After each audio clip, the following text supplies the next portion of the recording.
Today, we're tackling a question that affects millions of Australian families, yet often remains hidden in plain sight. What if the biggest threat to healthy parenting isn't money, gender, or postcode, but in actual fact, loneliness? New findings from the Parenting Research Centre's landmark Parenting Today survey are challenging long-held assumptions about what drives parent well-being. Drawing on the experiences of more than 10,000 parents and carers across Australia, the research reveals that feelings of isolation, self-doubt, emotional strain, and lack of support may have a far greater impact on parenting than many of us realise. Joining us today is the lead researcher behind the study, Dr. Catherine Wade, from the Parenting Research Centre, to help us unpack the findings. Welcome to Monday Matters. I'm Ian Bunston. Catherine, it's great to have a chat with you this morning. Thanks for having me, Ian. Great to be here. Catherine, your research challenges some long-held assumptions about parenting well-being. Have we been looking at the wrong things when it comes to understanding parent mental health? Great question. Well, this is really the first time we've had access to this sort of data, which is an amazing thing to have this sort of resource. So, as you say, data from over 10,000 parents and caregivers of 0 to 18-year-olds right across Australia, so in every state and territory of Australia. So this data is new. This is the first time we're hearing directly from such a large cohort of parents about how they're faring. And this first release of the findings that we've put out about parent mental health and parent wellbeing is really just the tip of the iceberg in terms of what we're going to be able to get from this survey. But it's revealing an important story about how parents across Australia are faring. Some of this information is a little bit surprising, I suppose. We found that nearly half of all parents are reporting at least moderate levels of psychological distress or mental health concerns. And perhaps even more concerning, 12% of the sample, so more than 1 in 10 parents, were reporting levels of psychological distress in the high level. And that's levels of psychological distress that are really indicative of the sorts of depression, anxiety, stress problems, really they should be seeking professional support for. It's clinical levels of anxiety and depression. So that's quite concerning that more than 1 in 10 parents, mums and dads across the nation, mums and dads of all ages, are feeling clinical levels of anxiety and depression. And almost half are reporting at least moderate levels. So that's definitely concerning. And what our data showed when we analysed all of that 10,000 plus parent data, what we found was that this was universal. It cut across different socio-demographic groups. So it was mums and fathers who were reporting these high and moderate levels of psychological distress. It was parents living in high-income homes as well as low-income homes. It was parents with higher educational attainment and also lower educational attainment. It was all parents of all ages and stages of life and parents of young children as well as older children. So it really cut across all of these different socio-demographic groups. This suggests to us that it's not about which parents are struggling, because it cuts across all subgroups of parents, mums, dads, low income, high income, etc. The feelings of struggling are universal across different parent cohorts, which we think challenges some of the assumptions and the ways that we've tended as researchers and service providers and policymakers. It challenges the way that we've been thinking about parent mental health concerns and how we address that. And the other interesting thing that came from the findings then was that when we looked at what was the most associated factors with high levels of psychological distress, the effects of those sorts of socio-demographic things, like where you live and your income in the house and your gender as a mum or a dad, those sorts of effects were washed out once we accounted for things like parent loneliness, parent self-doubt, and parent self-compassion. So again, it's not about which parents are struggling, what you look like, what your characteristics are, but it's about how parents are experiencing parenting because those emotional and relational factors like loneliness, self-doubt, self-compassion seem to be much more important when it came to the experience of psychological distress. So we found that fascinating, but we found that to be good news in a way because those sorts of things, those relational, emotional things, are definitely things that we can do something about. It's harder to change things like poverty. It can be done, but it's harder for little old us to be changing things like population level poverty and parent gender and educational attainment. But we can, as a society, be doing things about loneliness, self-doubt, and self-compassion. So there's a bad news story, but also balanced with Yeah. a good news story, I think. Yeah.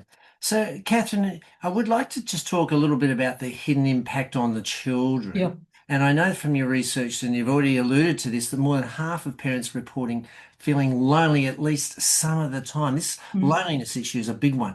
Yeah. Why do you think loneliness has become such a major issue for parents, and what is it doing to family life, do you think? Yeah. So when parents are feeling under pressure, we definitely see that play out in their parenting. It impacts how they are in their one-to-one interactions with their children. So when parenting confidence is low, when they're feeling lonely, when they're feeling self-doubt, when they're not looking after themselves, it does directly impact how parents relate to children. So that's a sort of relationship to children's long-term well-being. And when parents are overwhelmed or they're second guessing themselves, those everyday parenting moments can become harder. It can impact things like our patience with our children, our irritability, also the degree to which we are consistent in our approach to children and the warmth that we show children. So it's through those sorts of mechanisms, I suppose, that parents are experiencing higher distress, psychological distress and loneliness and self-doubt and guilt and all of those awful things. That's how it impacts on parenting. But the results of, we also asked parents about things like, the degree to which they felt that they wanted to be more patient with their children and more consistent with their children. And the parents who were feeling under pressure in a mental health sense were definitely telling us that they wished they could be more patient, that they wished they were more consistent in their parenting. So they're recognizing this. So parents with higher distress, they want to respond differently in their parenting, but they're stretched. Mm. So helping parents, for us, helping parents with things like loneliness, who are struggling with those feelings of loneliness, self-doubt, and poor mental health. And if we can help them to feel less alone and help them to be kinder to themselves, this is ultimately going to support children's emotional security, children's behavior, and children's development. Mm. I'm also interested to read in the survey that it found a link between parent distress and Mm. harsher parenting behaviours, which again you've touched on to some degree. How much of children's well-being is tied up to how supported their parents feel, do you believe? Yeah, well, there's the survey that we did was really just about the parenting experience. So it was very much focused on parent well-being and parent outcomes, if you like. We didn't really ask the parents who we spoke to about children's well-being. That's definitely an important area, of course, but lots of other surveys do touch on that. So we know from other research and from research that's been conducted by the Parenting Research Centre and other sort of projects, that what parents do with their children matters. Parents shape the future. What parents are doing in their day-to-day interactions with their children impact on their children's well-being now and well into the future. We have a saying that we often, a bit of a mantra that we often use, what surrounds us shapes us. That's true for children, of course, and the most important teachers, if you like. Another saying we use is families as first teachers. The parents are children's teachers and educators from the first day of life, 24/7. For quite a long time, and then the child goes off to childcare and grandparent care and school, of course. So the parents don't have as much influence on their children, but still across the developmental period, and who knows when that ends, right? We're all developing all the time, but across the child's childhood and into adolescence, parents still are the child's primary influence and primary teacher. So we know that if parents are struggling, in a mental health sense, and not looking after themselves, that's definitely going to play out in how they're interacting with their children, which ultimately will affect children's behaviour and sense of self. Hmm. Now, the survey paints a picture of growing parental pressure, as we've alluded Mm. to again, with rising loneliness. That loneliness issue is a big one, isn't it? Fatigue, Yeah. self-doubt, and declining mental health over the past decade, as you've mentioned. What would you suggest to help parents feel more connected, supported, and confident in their parenting journey? Well, I think there's a range of things that could be done. And I suppose there are different levels at which intervention can occur. And there's definitely a role for governments to play. There are structural things that can be done to support parents to parent and to look after themselves. So structural changes are definitely part of the solution. Things like affordable childcare, access to parenting programs, and governments often do fund parenting programs, online and in-person programs that parents can access, making sure that parents have access to peer support, making sure that parents have reliable information available to them at their fingertips. That's definitely a role that government, state and territory, and federal governments can play and do play. The federal government fund an incredible resource in the Raising Children website, which it's visited by up to 80,000 page views per day. It's got incredible amount of resources on it in terms of answering everyday questions about the parenting experience. So governments can definitely play a role. There's definitely something that governments and decision makers and policymakers can do. But I think there are also some more immediate things that we as parents can do for ourselves, or that we can do for other parents in our communities and parents we know, and things that professionals can do too to help parents. So loneliness, for example, it's a public health issue. And our data found that even that small shift, I think you mentioned this before, Ian, even a small shift in the experience of loneliness can make a difference. So one of the best ways to reduce loneliness is obviously connection with other human beings. So if we can help parents to forge connections with others who are going through a similar sort of stage of life or a stage of their child's life, hearing from others who that they can relate to and they can share experiences, it helps to normalize things. It helps to show parents that what they're going through, they're not alone. Others have this shared experience as well. And we have research evidence too about the value of those sorts of peer support options.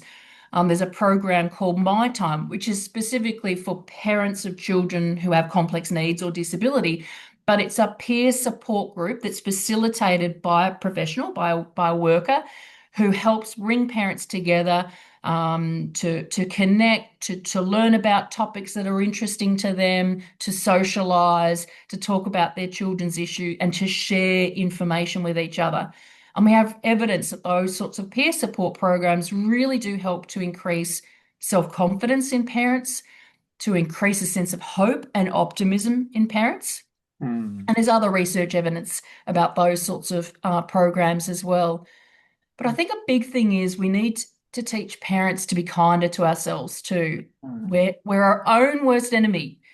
Uh, we we we look at what we should be. The shoulds are definitely getting in the way. We look at these images of perfect parents online, and particularly, this generation of parents now are definitely going online more and more for information about parenting. And often they're not necessarily seeking out information about parenting questions, but it's coming to them through their feeds. You know what social media is like. You get the information, it comes to you automatically. And sometimes those images of parenting that they're seeing are Hmm. unrealistic images of parenting. Perfect parents, gorgeous looking, meeting everybody's needs in the family, working a full-time job, paying off the mortgage, going out for a run in the morning. Like it's unrealistic. But we as parents are looking at those and thinking, if I'm not, I should be like that. And feeling a sense of guilt and a sense of pressure around that. So we definitely need to help parents and ourselves to be kinder to ourselves, be a better friend to ourselves. Yes. Now, Catherine, I'm sure that there are many grandparents that are going to be listening into this discussion today, and obviously there's more grandparenting supervision of grandchildren in this day Mm. and age because they're at work or whatever that it is. What would you say to grandparents? Because I'm sure that some of them, from time to time, would have a thought, "My goodness, I wouldn't have done it that way." Mm, mm. Yeah. What are your feelings around in response to that type of thing? Yeah, well, yes, it's interesting. There are definitely generational differences in how we parent and how and the context around families. Um, in some ways, and I'm certainly not arguing that there were no pressures on parents, 30 years ago, 50 years ago. The pressures might have looked a bit different, but there were definitely still pressures on families.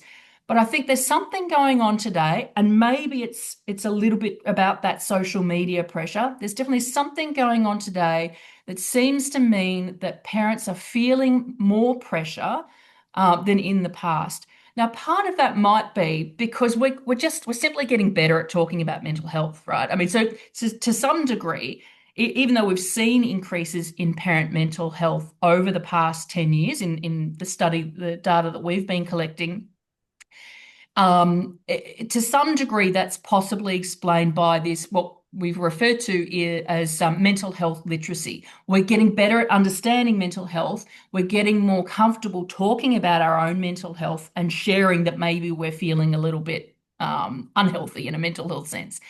So there's definitely this change over time in the way we're talking about and feeling about and sharing information about our own mental health. So that's probably driving increases.